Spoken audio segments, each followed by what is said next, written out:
नमस्कार कामगार मित्रांनो, तुम्ही जर बांधकाम कामगार योजनेची नोंदणी केलेली असेल तर तुम्हाला या पद्धतीने मेसेज येतो। आणि जर तुम्ही बांधकाम कामगार योजनेची नोंदणी केल्यानंतर तुम्हाला जर हा मेसेज आला नसेल तर कोणतंही एक ब्राउझर ओपन करायचा आहे आणि सर्च करायचं आहे कामगार योजना किंवा कामगार कल्याण एवढे सर्च केल्यानंतर जी पहिली वेबसाईट येईल त्यावरती तुम्हाला क्लिक करायचं आहे। खाली स्क्रोल करत यायचं आहे आणि कन्स्ट्रक्शन वर्कर प्रोफाईल लॉगिन यावरती क्लिक करायचं आहे। यानंतर इथं तुमचा आधार नंबर आणि नोंदणी करताना जो मोबाईल नंबर दिला होता तो नंबर या ठिकाणी सबमिट करायचा आहे।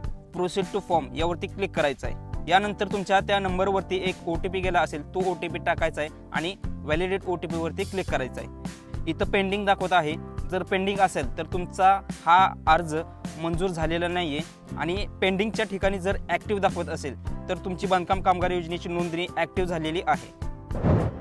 कामगार मित्रांनो, ॲक्टिव्हच्या ठिकाणी जर इनॲक्टिव्ह दाखवत असेल तर लक्षात घ्या, तुम्हाला रिन्युअल आहे हे रिन्युअल करावं लागणार आहे। त्याच ठिकाणी तुम्हाला रिन्युअलची तारीख आहे, ती तारीखसुद्धा तुम्हाला समजणार आहे। तर एजंटला ₹1 न देता घर बसल्या रिन्युअल कसं करायचं जाणून घेण्यासाठी हा व्हिडिओ तुम्ही नक्कीच पहा।